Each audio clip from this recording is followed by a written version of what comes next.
স্বাধীন গণমাধ্যম কমিশন গঠনে গুরুত্বারোপ টেলিভিশন এডিটর্স কাউন্সিলের। মাত্র 5 মাসেই সরকারকে ব্যর্থ বলা অবিশ্বাসনীয়তার পরিচয় মন্তব্য ফখরুলের। 5 মাসও হয়নি সরকার, এখনই বলছি সরকার ব্যর্থ। এই অসহিষ্ণুতা নিয়ে কখনো আপনার গণতন্ত্রকে টেকসই করা সম্ভব হবে না।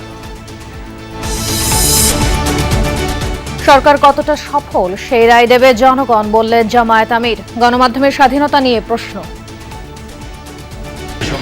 সকল সরকার চিৎকার দিয়েছে মিডিয়া সম্পূর্ণ স্বাধীন। আমি একবারও বিশ্বাস করি নাই, এখনো বিশ্বাস করি নাই।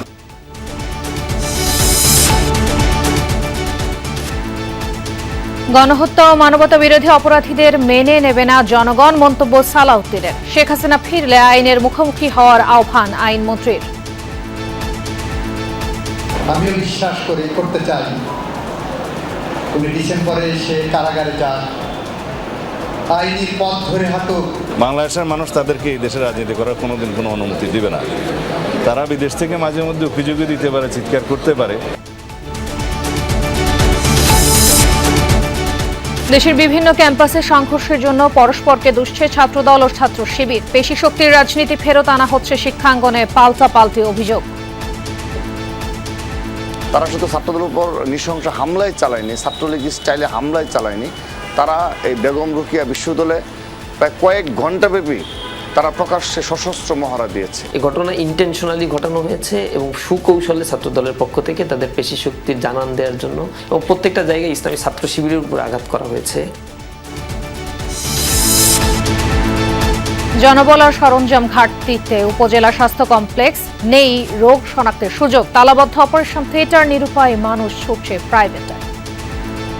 ওখানে জিনিসপাতি নষ্ট এর জন্য ওখানে করতে চায় না ওরা। কালকে এত পরিমাণে পেটে ব্যথা হচ্ছে, ওনারা ডাকতে গেছে, ওনার কোনো গ্রিয়াজ দিনে কতক্ষণ পরে যে আসলো। সিলেটে 2 বাসের সংঘর্ষে প্রাণ গেল 9 জনের। বগুড়ায় একই জায়গায় পৃথক দুর্ঘটনায় নিহত 9 স্বজনদের শোকের মাতম।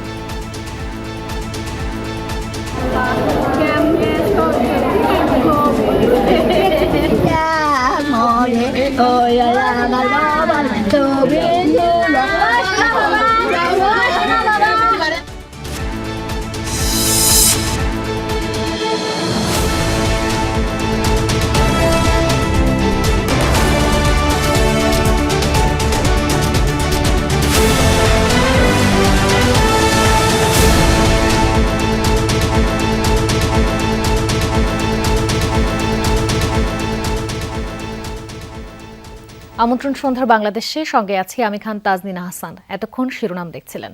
সরকারের পক্ষ থেকে কোনো চাপ নেই, সত্য লিখলে কেউ সাংবাদিকদের আয়না ঘরে নেবে না। টেলিভিশন এডিটর্স কাউন্সিলের সেমিনারে এই মন্তব্য করেছেন স্থানীয় সরকার মন্ত্রী ও বিএনপি মহাসচিব মির্জা ফখরুল। তিনি আরও বলেন, 5 মাসেই সরকার ফেলে দেওয়ার হুঁশিয়ারি ফ্যাসিবাদী আচরণের শামিল। এদিকে কর্পোরেট ব্যবসার সাথে সাংবাদিকতাকে গুলিয়ে না ফেলার আহ্বান জানিয়েছেন তথ্য ও সম্প্রচার মন্ত্রী। এ সময় স্বাধীন গণমাধ্যম কমিশন গঠনের উপর গুরুত্ব আরোপ করেন এডিটর্স কাউন্সিলের সদস্যরা। মাধ্যমকে স্বাধীন নিরপেক্ষভাবে কাজ করার সুযোগ দেয়। রাজধানীর একটি হোটেলে ছিল টেলিভিশন এডিটর্স কাউন্সিলের সেমিনার, যার প্রতিপাদ্য টেকসই গণতন্ত্রে গণমাধ্যমের ভূমিকা। টেলিভিশন সম্পাদকদের পাশাপাশি অতিথি ছিলেন স্থানীয় সরকার মন্ত্রী এবং তথ্য সম্প্রচার মন্ত্রী। উন্নয়নের পথে এগিয়ে নিয়ে যায়। সেমিনারে স্থানীয় সরকার মন্ত্রী প্রশ্ন তোলেন, সরকার তো বর্তমানে চাপ দেয় না, তাহলে নিজেরা কেন সেন্সরশিপ করেন? সত্য লিখলে আয়না ঘরে নেওয়া হবে না বলেও জানান তিনি। আপনি তথ্যমন্ত্রী সাহেব নিশ্চয়ই আপনাদের কোথাও ফোন করে একজনও বলেননি যে এটা কেন লিখলেন বা লিখলেন না কেন বা দিলেন কেন? তখন তো আপনারা একদিন বলেছেন যে আমরা নিজেরাই ঠিক করে নিই যে এটা লেখা উচিত হবে কি উচিত হবে না। তো সেটা আপনারা কেন করেন? এখন তো করার কোনো দরকার নেই, প্রয়োজনে কেউ তো আপনাকে তুলে নিয়ে যাবে না বা আয়না ঘরে দিয়ে দেবে না। Write the truth. বিরোধীদের সমালোচনা করে মির্জা ফখরুল বলেন, মাত্র 5 মাস না যেতেই সরকারকে ফেলে দেওয়ার ঘোষণা ফ্যাসিবাদী আচরণের শামিল। আওয়ামী লীগের ভাষায় কথা বলা হচ্ছে, হাসিনার ভাষায়, যে 5 বছর দিতে দেবো না, আগেই শেষ করে দেবো। তো এই ভাষাগুলো তো গণতন্ত্রের ভাষা না। আপনি পার্লামেন্টে আসেন, যারা আমরা গণতন্ত্রের কথা বলি, আমরা যুদ্ধ করি, সংগ্রাম করি, লড়াই করি, আমরাই তো এটা মানতে চাই না। গণমাধ্যম তখনই আপনার ভালো ভূমিকা পালন করতে পারবে যদি আপনারা যারা এর মধ্যে কাজ করছেন তারা এক হয়ে যান। কর্পোরেট ব্যবসার স্বার্থে সাংবাদিকতাকে ব্যবহার না করার আহ্বান জানান তথ্য সম্প্রচার মন্ত্রী। স্বাধীনতা আছে কি নাই সরকার নিয়ন্ত্রিত কি নিয়ন্ত্রিত না, এখন কিন্তু এটা শিফট হয়ে গেছে যে হুইদার it is productive responsible or not. এই মুহূর্ত পর্যন্ত আমি সরকারের পক্ষ থেকে, মাননীয় প্রধানমন্ত্রীর পক্ষ থেকে আস্থা নিয়ে বলতে চাই যে আমরা খুব দ্রুত এরকম একটি টেকসই এবং গতিশীল, দায়িত্বশীল, সর্বোচ্চ স্বাধীনতা ভোগকারী গণমাধ্যম প্রতিষ্ঠা করতে দৃঢ় প্রতিজ্ঞ। সেমিনারে যমুনা টেলিভিশনের হেড অফ নিউজ তৌহিদুল ইসলাম বলেন, সাংবাদিক বলে সবকিছু মাপ এমন মনে করার কোনো সুযোগ নেই। ভালো সাংবাদিকতা দিয়েই নিজেদের টিকিয়ে রাখতে হবে। অনেকে জিজ্ঞেস করে যে যমুনা টেলিভিশনের ভূমিকা কি ছিল বা কি হয়েছিল, ওটা আসলে ছিল একদমই ট্রাস্ট। মানুষ বিশ্বাসের জায়গাটাই বিশ্বাস করেছিল যে ওরা যেটা দেয় এটা মোটামুটি ঠিক তথ্যটাই দেয়। আমি 5 আগস্টের বা ওই সময়টার কথা বলছি, বা তারও আগে থেকে আপনি যদি জিনিসটা দেখেন। সো এই ট্রাস্টটা একদিনে অর্জন করা যায় না। আসলে সময় বদলানোর মানে এই না যে আমরা ওখান থেকে বেরিয়ে গেছি বা আমরা এটা নিয়ে আর ভাববো না। আমরা যেন এখনো ওই দায়িত্বশীলতার জায়গাতেই থাকি। আমি সাংবাদিক বলে আমার জন্য সবকিছু মাপ, আমরা যেন সেটা মনে না করি। অনুষ্ঠানে বক্তারা বলেন, গণতন্ত্রের প্রাণ গণমাধ্যম, জনগণকে গুজব থেকে রক্ষা করা সংবাদকর্মীদের দায়িত্ব। এত বেশি ক্লিক বেইট জার্নালিজম করতে যে আমরা দেখা যায় যে আমরা অনেকের কথা টুইস্ট করি। সাংবাদিক কবল থেকে সাংবাদিকতা বাঁচাতে প্রকৃত সাংবাদিকের একটা তালিকা হওয়া উচিত। নিজের শুদ্ধিকরণ করতে পারি তাহলে কিন্তু আমি সরকারকে প্রশ্ন করতে পারবো। ইন্ডাস্ট্রি এবং একাডেমিয়া রিলেশন তৈরি হলে আমার একটু অ্যাটলিস্ট দক্ষ সাংবাদিক তৈরি হবে। সেমিনারে সাংবাদিকদের পেশাদারিত্ব বজায় রাখতে গুরুত্ব দেন বক্তারা। বলেন, স্বাধীন গণমাধ্যম কমিশন প্রতিষ্ঠা হলে অনেক সংকট কেটে যাবে। গণতন্ত্রের জন্য এই ক্ষেত্রে আর্থিক বিষয়টিও আমাদের ভাবনায় নেওয়া দরকার। এমি আজিজ, যমুনা নিউজ, ঢাকা। রাজনৈতিক হত্যাকাণ্ড, সহিংসতা ও দ্রব্যমূল্যের ঊর্ধ্বগতিতে মানুষের নাভিশ্বাস উঠে গেছে। দেশের শান্তি শৃঙ্খলা রক্ষায় সরকার ব্যর্থ, এই মন্তব্য করেছেন জামায়াত আমির ডাক্তার শফিকুর রহমান। বাগেরহাটে সাংবাদিকদের সাথে এক মতবিনিময় সভায় এই অভিযোগ তোলেন তিনি। এ সময় গণমাধ্যমের স্বাধীনতা নিয়েও প্রশ্ন তোলেন বিরোধী দলীয় নেতা। বাগেরহাট সার্কিট হাউসে শুক্রবার সকালে গণমাধ্যম কর্মীদের সাথে মতবিনিময় করেন জামাতের আমির ডাক্তার শফিকুর রহমান। কথা বলেন সমসাময়িক বিভিন্ন ইস্যুতে। বিরোধী দলীয় নেতা অভিযোগ করেন, রাজনৈতিক হত্যাকাণ্ড, সহিংসতা ও দ্রব্যমূল্যের ঊর্ধ্বগতিতে মানুষের নাভিশ্বাস উঠে গেছে। দেশের শান্তি শৃঙ্খলা রক্ষায় সরকার ব্যর্থ। ইলেকশনের পরে আমাদেরও 4 জন লোককে খুন করা হয়েছে, এটা তো আমরা আশা করি নাই। সম্প্রতি আরো কিছু ঘটনা দেখেছেন বাংলাদেশের বিভিন্ন জায়গায়, বিশেষ করে শিক্ষা প্রতিষ্ঠানে। আবার হবিগঞ্জে এনসিপির সাথে একটা ঘটনা হয়েছে। এখনগুলোই আমাদের কাম্য না। যার গেল তারই হাঁটলো, মানুষ তো অতিষ্ঠ হয়ে গেছে এই অল্প সময়ের ভিতরে। জামাতের আমির আরো বলেন, দেশের মানুষ পর্যাপ্ত বিদ্যুৎ পাচ্ছে না, অথচ ভুতুরে বিলে অতিষ্ঠ সাধারণ মানুষ। এমন পরিস্থিতিতে সরকার কতটা সফল সেই রায় জনগণই দেবে। গ্যাস, বিদ্যুৎ ইত্যাদিতে মানুষের জীবন অসহনীয় হয়েছে। গৃহস্থালিতে ব্যবহৃত যে গ্যাস, সেটার দাম 1.5 গুণ হয়ে গেছে 1 গুণ থেকে। এই 5 মাসের ভিতরে গোটা 2 মাস ধরে যে বুথের বিল আসা শুরু হয়েছে, বিভিন্ন জায়গা থেকে আপনারা কমপ্লেন শুনতে পাচ্ছেন। এটা কিন্তু সরকারের সুন্দর পরিচালনার সমান বহন করে না। দেশে গণমাধ্যম কখনো স্বাধীন ছিল না, এখনো নেই, এমন মন্তব্য করেন ডাক্তার শফিকুর রহমান। সকল আমলে সকল সরকার চিৎকার দিয়েছে মিডিয়া সম্পূর্ণ স্বাধীন। আমি একবারও বিশ্বাস করি নাই, এখনো বিশ্বাস করি নাই, তবে স্বাধীন হওয়া উচিত। পরে বাগেরহাট কামিল মাদ্রাসা মাঠে রুকন সম্মেলনে অংশ নেন জামাতের আমির। সাইফ আহমেদ, যমুনা নিউজ। শেখ হাসিনার দেশে ফেরা, বিচার এবং আওয়ামী লীগের রাজনীতিতে ফেরার সম্ভাবনা নিয়ে কড়া বার্তা দিলেন সরকারের 2 মন্ত্রী। কক্সবাজারে স্বরাষ্ট্রমন্ত্রী সালাউদ্দিন আহমদ বলেছেন, গণহত্যা ও মানবতা বিরোধী অপরাধের দায়ে অভিযুক্তদের রাজনীতি মেনে নেবে না দেশের মানুষ। অন্যদিকে চট্টগ্রামে ভূমি প্রতিমন্ত্রী মীর মোহাম্মদ হেলাল উদ্দিন বলেছেন, দেশে ফিরে শেখ হাসিনাকে প্রচলিত আইনেই হতে হবে বিচারের মুখোমুখি। সকালে কক্সবাজার মেডিকেল কলেজ হাসপাতালের নতুন ভবনের ভিত্তিপ্রস্তর স্থাপন করেন স্বরাষ্ট্রমন্ত্রী সালাউদ্দিন আহমেদ। এই সময় শেখ হাসিনার দেশে ফেরা এবং আওয়ামী লীগের রাজনৈতিক ভবিষ্যৎ নিয়ে সাংবাদিকদের প্রশ্নের জবাব দেন তিনি। হাসিনার বক্তব্যে কোনো অস্থিতিশীলতা যদি সৃষ্টি হয়, সেক্ষেত্রে আপনাদের পদক্ষেপ কি হবে স্যার, বা তার বক্তব্য দেয়াকে আপনারা কিভাবে? স্বরাষ্ট্রমন্ত্রী বলেন, গণহত্যা ও মানবতা বিরোধী অপরাধের দায়ে অভিযুক্তদের রাজনীতি দেশের মানুষ গ্রহণ করবে না। নিজ কর্মকাণ্ডের জন্য যারা অনুশোচনায় ভোগে না কিংবা জনগণের কাছে ক্ষমা চাননি, তাদের রাজনৈতিক পুনর্বাসনেরও সুযোগ নেই। তাদের কোনো রাজনীতি বাংলাদেশের মানুষ অ্যালাউ করবে না কখনো। বাংলাদেশের মানুষ তাদেরকে এই দেশে রাজনীতি করার কোনোদিন কোনো অনুমতি দিবে না। তারা বিদেশ থেকে মাঝে মধ্যে অভিযোগও দিতে পারে, চিৎকার করতে পারে, এগুলো আমরা মনোযোগ দিচ্ছি না। এর আগে কক্সবাজার উন্নয়ন কর্তৃপক্ষের ফ্ল্যাট উন্নয়ন প্রকল্পের উদ্বোধনী অনুষ্ঠানে পর্যটন খাতের নানা সম্ভাবনা নিয়ে কথা বলেন স্বরাষ্ট্রমন্ত্রী।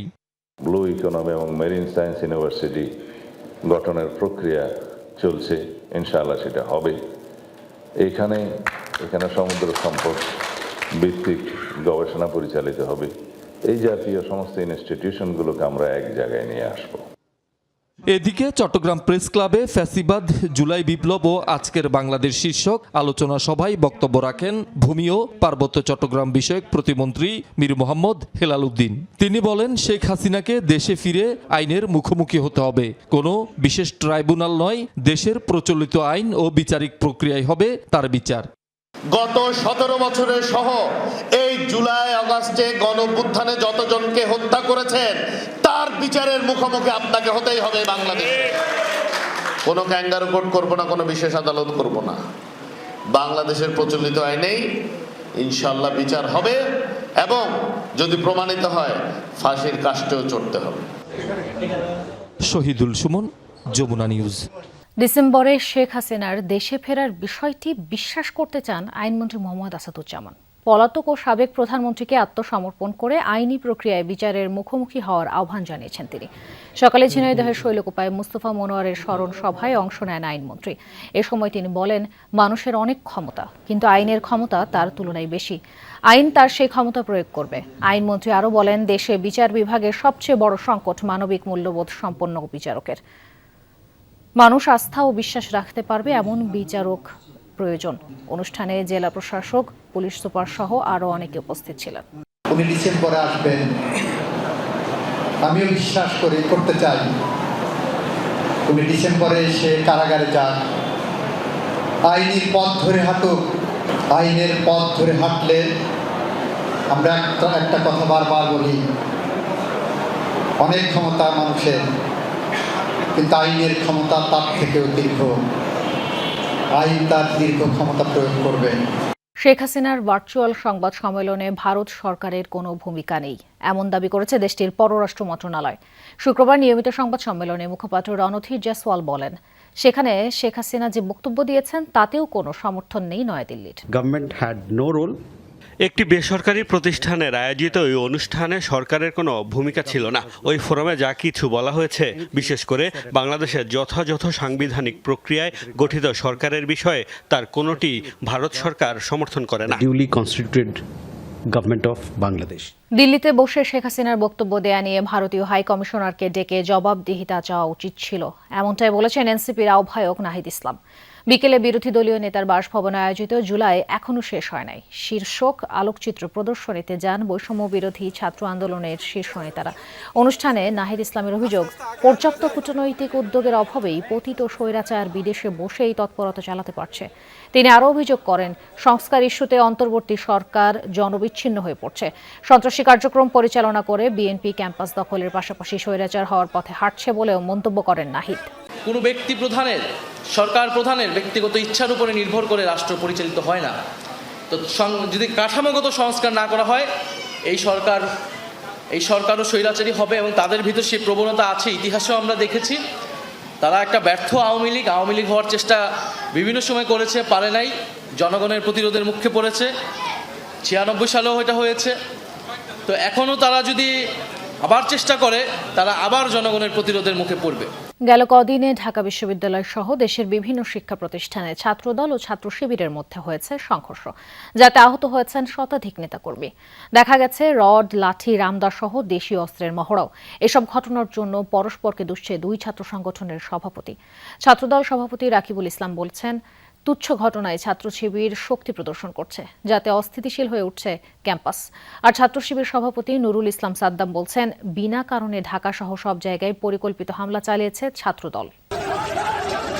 আধিপত্য বিস্তার, আবাসিক হলের নিয়ন্ত্রণ সহ নানা কারণে ক্যাম্পাসগুলোই মুখোমুখি ছাত্রদল ও ছাত্র শিবির। গত কদিনে দেশের কয়েকটি শিক্ষা প্রতিষ্ঠানে সংঘর্ষে জড়িয়েছে সংগঠন দুটির নেতাকর্মীরা। চলে দেশীয় অস্ত্র নিয়ে মহড়াও, যার রেশ দ্রুতই ছড়িয়ে পড়ে দেশের অন্যান্য ক্যাম্পাসগুলোই। এসব ঘটনায় ছাত্রদল ও ছাত্র শিবির পরস্পরকে দায়ী করেছে। ছাত্র শিবির বলছে বিনা কারণে তাদের ওপর হামলা হয়েছে। অভিযোগ, মেধার পরিবর্তে আবারও পেশি শক্তির রাজনীতি ফেরত আনতে চাইছে ছাত্রদল, যা মানবে না সাধারণ শিক্ষার্থীরা। এদিকে ছাত্রদলের দাবি, তুচ্ছ ঘটনাকে কেন্দ্র করে ক্যাম্পাসগুলোই দেশীয় অস্ত্রের মহড়া চালাচ্ছে ছাত্র শিবির, চালাচ্ছে হামলাও। একটি তুচ্ছ ঘটনাকে কেন্দ্র করে তারা সেখানে শক্তির মহড়া দেখিয়েছে এবং শুধুমাত্র দু হাত দিয়ে যে আঘাত করেছে সেরকম না, তারা সেখানে যত ধরনের অস্ত্র প্রদর্শন করা সম্ভব সবগুলো প্রকাশ্যে ওপেনলি ঘন্টা পর ঘন্টা। তারা শুধু ছাত্রদের উপর নৃশংস হামলাই চালায়নি, ছাত্রলীগ স্টাইলে হামলাই চালায়নি, তারা এই বেগম রোকেয়া বিশ্ববিদ্যালয়ে প্রায় কয়েক ঘন্টাব্যাপী তারা প্রকাশ্যে সশস্ত্র মহড়া দিয়েছে। এই ঘটনা ঘটার কোনো পূর্ব উল্লেখিত কোনো কারণও এখানে ছিল না। এই ঘটনা ইন্টেনশনালি ঘটানো হয়েছে এবং সুকৌশলে ছাত্রদলের পক্ষ থেকে তাদের পেশি শক্তির জানান দেওয়ার জন্য, এবং তাদেরকে হয়তো কেউ উস্কিয়ে দিয়েছে, তাই এই আঘাতগুলো করেছে এবং প্রত্যেকটা জায়গায় ইসলামী ছাত্র শিবিরের উপর আঘাত করা হয়েছে। ছাত্র শিবিরের দাবি, ক্যাম্পাসে সহাবস্থান নিশ্চিতে সরকার ও ছাত্রদলকে এগিয়ে আসতে হবে। প্রশাসনকে দলীয়করণ করতে চেয়ে সরকার ক্যাম্পাসের শান্তিপূর্ণ পরিবেশ নষ্ট করছে, তুলেছে সেই অভিযোগও।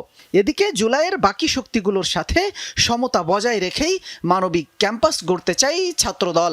তবে কেউ ক্যাম্পাসে অপরাজনীতির চেষ্টা করলে তা প্রতিহত করা হবে, দিয়েছে সেই ইঙ্গিত।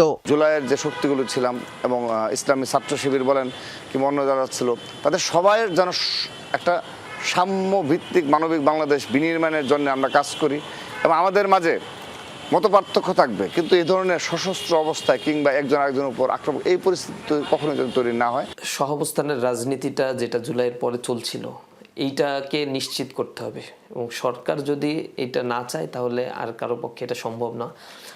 আর এটা আসলে সরকারের পক্ষে সদিচ্ছা নাই, তাদের সদিচ্ছার অভাবও বলবো না, তাদের সদিচ্ছাই নাই। কারণ জুলাইয়ের পরে তারা হঠাৎ করে বিশ্ববিদ্যালয়ে যে ভিসিগুলো তারা পরিবর্তন করে দিল, এই ভিসিগুলো কি কারণে পরিবর্তন করো? দুই সংগঠনের শীর্ষ নেতাই বলছেন, শিক্ষা প্রতিষ্ঠানে সংঘর্ষ হলে সাধারণ শিক্ষার্থীদের নিরাপত্তা এবং শিক্ষার পরিবেশ ক্ষতিগ্রস্ত হয়। শিক্ষার্থী বান্ধব কর্মসূচি নিয়েই ক্যাম্পাসে ছাত্র রাজনীতির আহ্বান সবার। শামীম রেজা, যমুনা নিউজ, ঢাকা। সারা দেশে উপজেলা স্বাস্থ্য কমপ্লেক্সগুলোতে বিভিন্ন পদে জনবল ঘাটতি 25,000। হাতে গোনা কয়েকটি ল্যাব টেস্ট হয়, এক্স-রে হয় না 101টি হাসপাতালে। আলট্রাসনোগ্রাফি বন্ধ 200 উপজেলায়, তালাবদ্ধ বেশিরভাগ অপারেশন থিয়েটারে। এই হলো সারা দেশে উপজেলা স্বাস্থ্য কমপ্লেক্সের স্বাস্থ্যসেবার চিত্র। ফলাফল, রোগীরা ছুটছেন প্রাইভেট হাসপাতালে। উপজেলা স্বাস্থ্য কমপ্লেক্সগুলোর কেন এই বেহাল দশা, সেই প্রশ্নের উত্তর খুঁজেছেন সহকর্মী হাসান মিসবাহ, ছবি তুলেছে জিহাদ ইসলাম। যশোরের অভয়নগর স্বাস্থ্য কমপ্লেক্স, 50 শয্যার হাসপাতালে রোগী ভর্তি 70 জন, তাই অনেককে চিকিৎসা নিতে হচ্ছে মেঝেতে শুয়ে। 4 বছর আগে পরিত্যক্ত ঘোষণা করা ভবনেই প্যাথোলজি টেস্ট, ছোট্ট একটি কক্ষ, পরীক্ষা হয় মাত্র 19টি। প্রাথমিক কিংবা জরুরি অনেক পরীক্ষায় হয় না এখানে। এই হাসপাতালে আল্ট্রাসনোগ্রাফি হয় না, অনেক পুরনো অ্যানালগ মেশিনে হয় এক্স-রে। অ্যানেস্থেশিয়ার চিকিৎসক না থাকায় নিয়মিত হয় না অপারেশনও। জরুরি বিভাগে বেশ ভিড়, এমবিবিএস ডাক্তার নয়, রোগী দেখছেন স্বাস্থ্য সহকারী শোভন শাহরিয়ার হান্নান। ঘণ্টাখানিক পরে হাসপাতালের বাইরে বেসরকারি ফয়সাল ডায়াগনস্টিকে গিয়ে দেখা যায় অফিস সময়ে সেখানে রোগী দেখছেন তিনি। প্রেসক্রিপশনে তার নামের আগে লেখা ডাক্তার। এখন কত বাজে? 12টার সময় আপনি প্রাইভেট চেম্বারে কেন? আমার রোস্টার ডিউটি 11:30 পর্যন্ত ছিল, আমি সেটা শেষ করে তারপরে। কখনোই না, আপনি সকাল শিফটে থাকলে আপনার ডিউটি থাকবে 2:30 পর্যন্ত, আপনি অফিস টাইমে প্রাইভেট চেম্বারে কেন? এটা ভুল হয়েছে। সারা দেশে উপজেলা স্বাস্থ্য কমপ্লেক্স 433টি। সব উপজেলায় এক্স-রে, আল্ট্রাসনোগ্রাফি ও ইসিজি হয় না। যন্ত্র না থাকা বা অচল থাকায় 101 হাসপাতালেই হয় না এক্স-রে। মাত্র 237টি উপজেলায় হয় আল্ট্রাসনোগ্রাফি। আর নানা সংকটে 70 উপজেলা হাসপাতালে হয় না ইসিজি।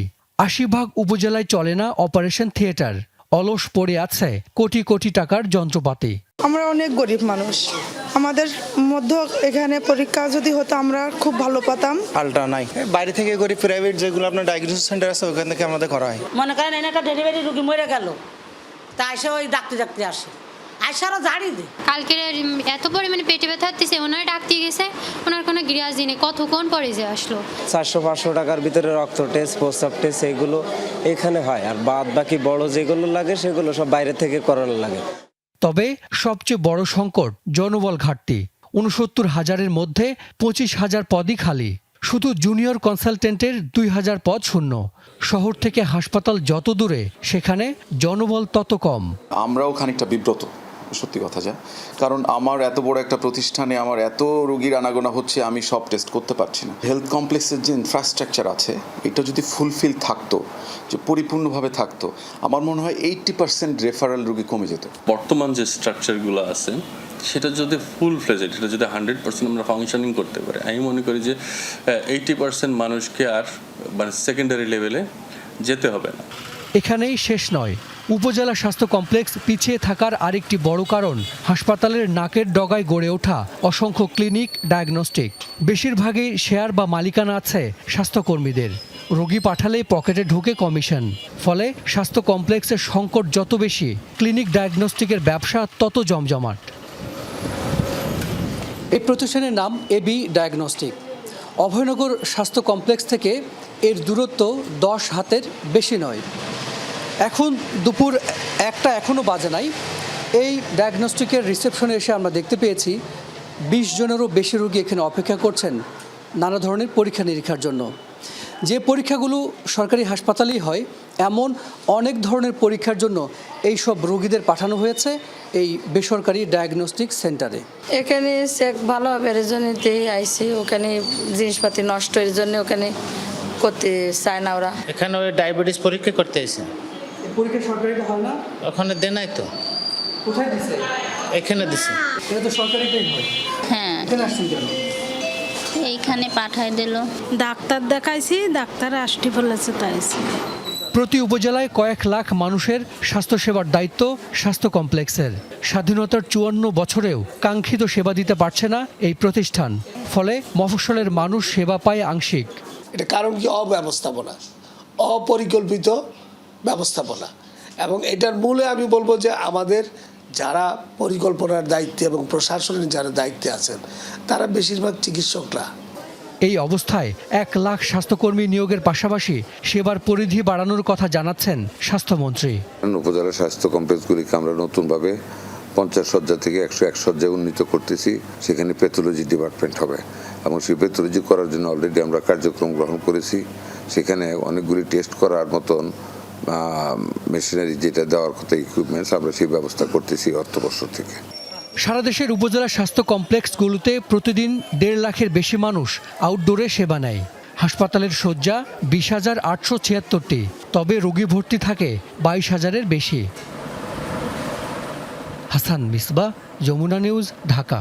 সাপ্তাহিক ছুটির দিন হলেও হাম ও উপসর্গসহ রোগীদের নিয়ে হাসপাতালগুলোয় স্বজনদের ভিড়। গত 24 ঘন্টায় ডিএনসিসি হাসপাতালে 318 রোগী ভর্তি হয়েছে। নিবিড় পর্যবেক্ষণ কেন্দ্র আইসিইউতে আছেন 54 জন, যার মধ্যে বেশিরভাগই শিশু। হাসপাতালের সূত্র জানায়, আতঙ্কে কাটলেও এখনও হাসপাতালে আসা রোগীর সংখ্যা কমছে না। আজও 3 জনের মৃত্যুর কথা জানিয়েছে স্বাস্থ্য অধিদপ্তর। এতে মোট প্রাণহানি বেড়ে দাঁড়ালো 863 জনে। একের পর এক শিশুকে নিয়ে হাসপাতালে ভিড় জমাচ্ছেন অভিভাবকরা। জুরাইন থেকে এসেছে এই পরিবারটি। 1 সপ্তাহ যাবৎ 8 মাসের মাহিরার শরীরে দেখা দিয়েছে হামের উপসর্গ। সন্তানের চিকিৎসা নিয়ে উদ্বিগ্ন মা। জ্বর থামতেছে না অ্যান্টিবায়োটিক দেওয়ার পরেও, যার জন্য এখানে আমাদেরকে ওইখানে টেস্ট করছি, করার পরে ধরা পড়ছে আর কি যে ওরা হাম, আবার মুখে র্যাশ বেরিয়েছে। অনেক শিশুকে অন্য হাসপাতাল থেকেও পাঠানো হচ্ছে ডিএনসিসি কোভিড ডেডিকেটেড হাসপাতালে, কারণ অবস্থা সংকটাপন্ন। সেখানে পর্যাপ্ত চিকিৎসা না পেয়েই এখানে আসছেন অভিভাবকরা। হাসপাতালটিতে গত 24 ঘন্টায় ভর্তি রোগীর সংখ্যা 318 জন, আইসিইউতে ভর্তি 54 জন। প্রতি ঘন্টায় বাড়ছে এই সংখ্যা। বাচ্চার যে হামের লক্ষণ দেখা দিচ্ছে, তো আপাতত এখন বলছে ভর্তি করতে বলছে। প্রায় সপ্তাহখানেক ধরে এরকম চলতেছে। 4 দিন থেকে জ্বর আর ঠান্ডা কাশি আছে, গতকাল থেকে এরকম রেশ মানে হামের মতো উঠছে। বাসায় কারো হাম ছিল না, হঠাৎ করে জ্বর আসলো সোমবার দিন বিকালে। এরপরে জ্বর একদিন 2 দিন, দ্বিতীয় দিন থেকে এই ঠান্ডা কাশি, একটু পাতলা পায়খানা। শরীরে আর কি লাল লাল ছোট ছোট স্পট পড়ে গেছে, ঠিক আছে, আর কি হামের মতোই আর কি। যাদের অবস্থা খানিকটা ভালো তাদের অনেককে প্রাথমিক চিকিৎসা দিয়ে বাড়িতে পাঠানো হচ্ছে, আবার অনেককে ভর্তি রাখা হচ্ছে হাসপাতালে। দেশের বিভিন্ন জায়গা থেকে রোগী নিয়ে হাসপাতালে ছুটে আসছেন স্বজনরা। তারপর ভর্তি দিতে চাইছিল না, আমরা মানে জুড়ে ভর্তি থাকতে চাইতেছি না, ভর্তি দেয় নাই, বলছে যে বাসায় ওষুধ দিয়া দিছে, যদি ভালো হয়ে যায় ভালো হইব, না হলে যদি জ্বর বমি বেশি হয় পাতলা পায়খানা তাহলে ভর্তি করতে। ঔষধ টষধ দিয়ে দিয়েছে ডাক্তারে, পরে বলছে যে শ্বাসকষ্ট যদি বাড়ে তাহলে নিয়ে এসেন কালকেরা, ওই জন্য আজকেরা আসছে। সংক্রমণ শুরুর পর 15 মার্চ থেকে শুক্রবার বিকেল 4টা পর্যন্ত হাম ও উপসর্গ নিয়ে 863 জন মারা গেছেন, যাদের বেশিরভাগই শিশু। নতুন আক্রান্ত 1218 জন। শাকিল হাসান, যমুনা নিউজ, ঢাকা। 2 জেলায় সড়ক দুর্ঘটনায় প্রাণ ছড়ল 18 জনের। এর মধ্যে সিলেটে 2টি বাসের মুখোমুখি সংঘর্ষে মারা গেছেন 9 জন। আহত বেশ কয়েকজন হাসপাতালে চিকিৎসাধীন। দুর্ঘটনার পরপরই পালিয়ে যায় বেঙ্গল পরিবহনের চালক ও হেলপার। অন্যদিকে বগুড়ায় এরুলিয়ায় বাস চাপায় মৃত্যু হয়েছে 7 জন মজুরের, আরও 15 জন আহত। দুর্ঘটনার পর পালিয়ে যায় বাসের চালক ও হেলপার। এদিকে বিকেলে একই এলাকায় দুর্ঘটনায় প্রাণ যায় আরও 2 জনের। সকাল 7টা বেজে 5 মিনিট, ঠিক তখনই রোমহর্ষক দুর্ঘটনার সাক্ষী হলেন সিলেট ওসমানীনগরবাসী। পুলিশ জানায়, সিলেট থেকে যাত্রী নিয়ে ঢাকায় আসছিল ইউনিক পরিবহনের একটি বাস। পথে কাশিকাপন এলাকায় পৌঁছালে বিপরীত দিক থেকে আসা বেঙ্গল স্লিপার কোচের সাথে হয় মুখোমুখি সংঘর্ষে সড়কের পাশের খাদে পড়ে যায় ইউনিক পরিবহনের বাস। ঘটনাস্থলে প্রাণ হারান 7 যাত্রী। আহতদের উদ্ধার করে হাসপাতালে নেওয়া হলে শিশুসহ 2 জনকে মৃত ঘোষণা করেন চিকিৎসক। হঠাৎ করে সকালে ঘুম থেকে উঠে অনেক অ্যাক্সিডেন্ট হল। কিরা অ্যাক্সিডেন্ট? Bus accident. তাই 2 বার যাওয়ার কথা না, সেটার হইয়া গেছে। আমার এক বন্ধু আমার এখানে মারা যায়, আমার সাথে যাইছিল, ডাইনে বসা ছিল। আরেক বন্ধু ছিল ভাই, ও খুব সুস্থ আছে। আর অনতিরিক্ত চিৎকার যা হয়, কান্না শব্দ। মৃত্যুর খবর পেয়ে ছুটে আসেন স্বজনরা। কান্না আর আহাজারিতে ভারী হয়ে ওঠে সিলেট ওসমানী মেডিকেল কলেজ হাসপাতাল। নিহতদের 2 জন কিশোরগঞ্জ, 2 জন সিলেট এবং 1 জন ব্রাহ্মণবাড়িয়ার বাসিন্দা। আইনি প্রক্রিয়া শেষে তাদের মরদেহ পরিবারের কাছে হস্তান্তর করা হয়। হানিমুনে আসছিলেন বন্ধু বান্ধবের লোকের সাথে, বাড়িতে যাচ্ছিলেন উনি, ইউনিক বাসে বাড়িতে যাচ্ছিলেন উনি, বিশ্ব রোডে উনি নামতো আর কি। তো এখানে তো প্রতিমধ্যে আপনার অ্যাক্সিডেন্ট ঘটে গেল।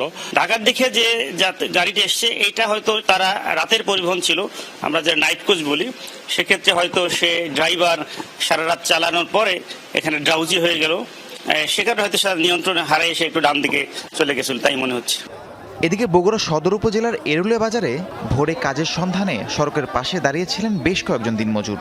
এরই মাঝে ঘটে মর্মান্তিক দুর্ঘটনা। ঢাকা থেকে নওগাঁগামী শাহ ফতে আলী পরিবহনের একটি বাসের চালক এরুলিয়া বাজারে নিয়ন্ত্রণ হারান। চাপা পড়ে রাস্তার পাশে অপেক্ষারত শ্রমিকরা।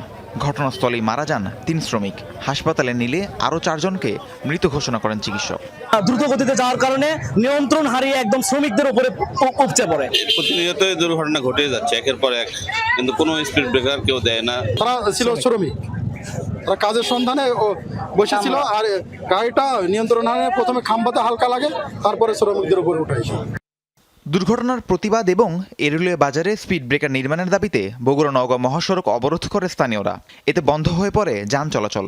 4 ঘন্টা পর কাজ শুরু হলে মহাসড়ক থেকে সরে যান বিক্ষোভকারীরা। নিহতদের মধ্যে রয়েছেন গাইবান্ধার আমিনুল ইসলাম, নূর আলম ও সাইদ।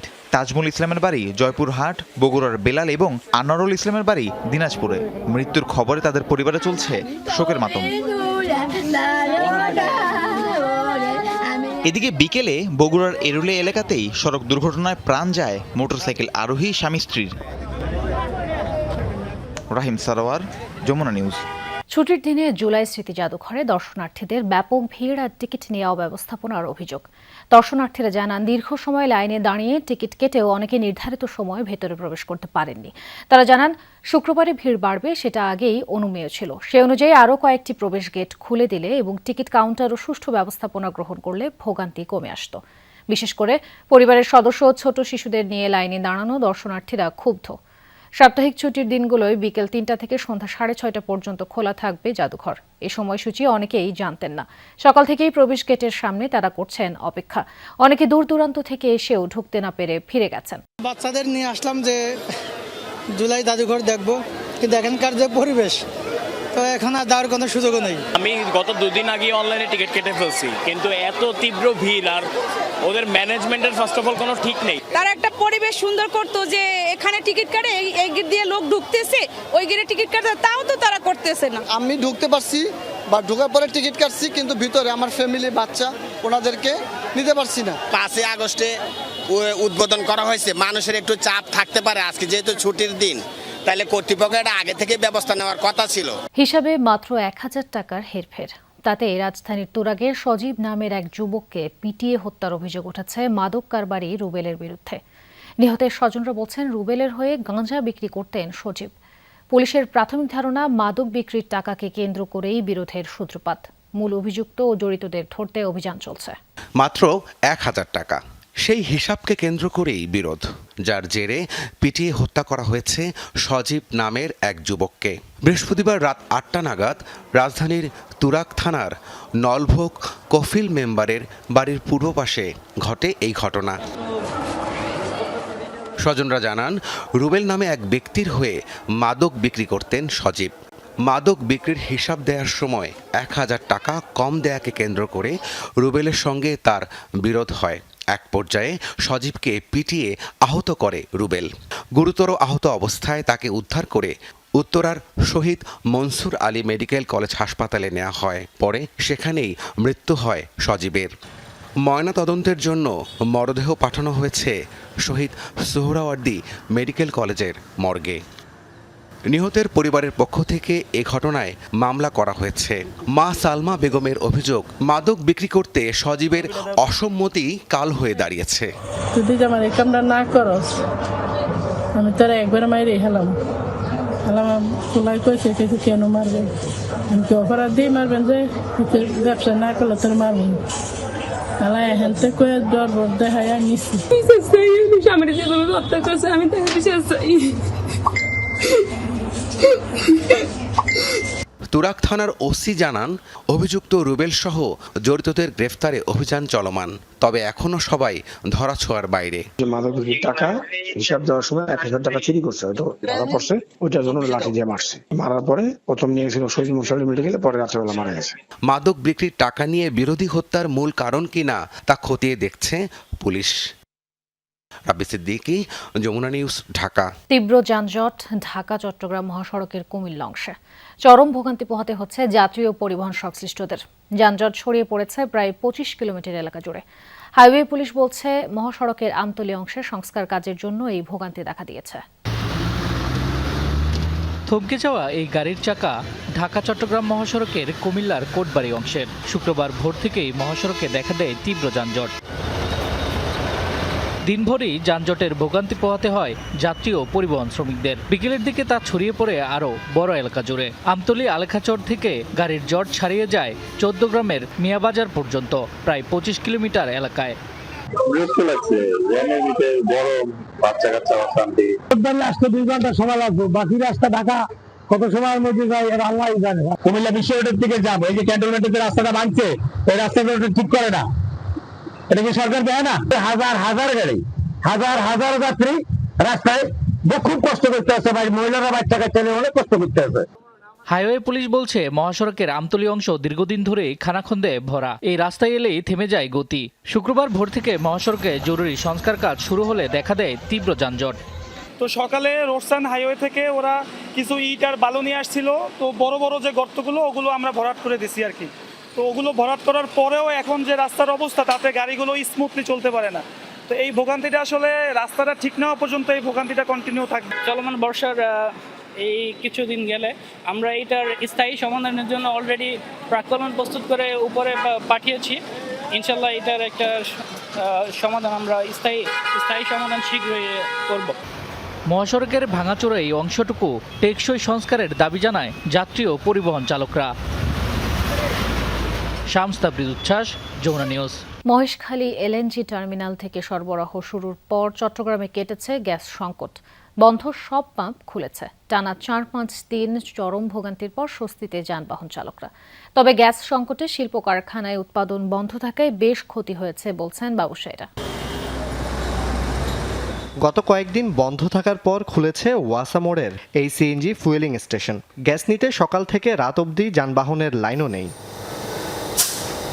সরবরাহ শুরু হওয়ায় কয়েকদিনের ভোগান্তির পর চাহিদা অনুযায়ী মিলছে গ্যাস, ফলে স্বস্তিতে চালকরা। গ্যাস লইতে আমরা সকালে সিরিয়াল দিলে রাতে 2-4টা গ্যাস পাইতাম। সারাদিন পাম্পে না খাইয়া কাটাইছি। 1 তারিখের মাঝে 5 তারিখ পর্যন্ত বহুত কষ্ট করছি আমরা। এখন আলহামদুলিল্লাহ এখন কষ্ট এখন আলহামদুলিল্লাহ ভালো আছে। কালকে থেকে মোটামুটি অনেকটা ভালো আছে, পাওয়া যাচ্ছে, মানে সিরিয়ালও কম। আমি আসছি যে কোনো সিরিয়াল দিতে হয় নাই, 10 মিনিটের মধ্যে আমি মোটামুটি গ্যাস পেয়ে গেছি। চালকদের অভিযোগ, দাম বৃদ্ধির জন্য এতদিন কারসাজির মাধ্যমে কৃত্রিম সংকট সৃষ্টি করেছিল একটি পক্ষ।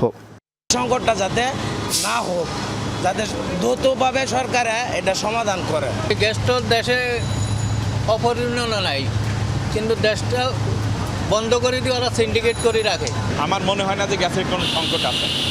এটা সিন্ডিকেট করে আপনার দাম বাড়ানোর জন্য এটা করা হয়েছিল। সুষ্ঠুভাবে নিরপেক্ষভাবে গ্যাস দেওয়া, মানুষ শান্তিতে চলক, এটাই আমরা চাই। গ্যাসের প্রেসার আছে পর্যাপ্ত, ফলে নেই সংকট। আপাতত আর সংকটের সম্ভাবনা নেই বলছে সিএনজি ফুয়েলিং স্টেশন কর্তৃপক্ষ। যেটা মানে দরকার একদম ফুল প্রেসার এখন সরবরাহ এখন গাড়ি নাই। কয়েকদিন ধরে যে অবস্থা ছিল অ্যাভেলেবেল গাড়ি ছিল, কালকে থেকে গাড়ি কমে গেছে। 5 আগস্ট থেকে মহেশখালীর এলএনজি টার্মিনালে প্রায় 200 থেকে 250 মিলিয়ন ঘনফুট গ্যাস সরবরাহ বেড়েছে বলে জানিয়েছে Karnaphuli gas distribution company. Gas নির্ভর বিদ্যুৎ কেন্দ্র, কলকারখানা ও বাসাবাড়িতেও কেটেছে গ্যাস সংকট। তবে এ কদিনে বেশ ক্ষতি হয়েছে বলছেন ব্যবসায়ী নেতারা। গ্যাস সংকটের ফলে দেশে শিল্প উৎপাদন যেমন ব্যাহত হয়েছে, জনদুর্ভোগও বৃদ্ধি পেয়েছে। শিল্প উৎপাদন যেন ব্যাহত না হয় সেটাকে গুরুত্ব দিয়ে সরকার অতি সত্বর এই সমস্যার সমাধান করবে বলে আমরা আশা করছি। সম্প্রতি মহেশখালীর 2টি ভাসমান এলএনজি টার্মিনালের একটিতে ত্রুটির কারণে গত কয়েকদিন গ্যাস সংকট দেখা দেয়। জুবায়েত ইবনে শাহাদাত, যমুনা নিউজ, চট্টগ্রাম। ইতালির রোম বিমানবন্দরে প্রায় 7.5 ঘন্টা ধরে আটকা পড়ে আছে বিমান বাংলাদেশ এয়ারলাইন্সের একটি ফ্লাইট।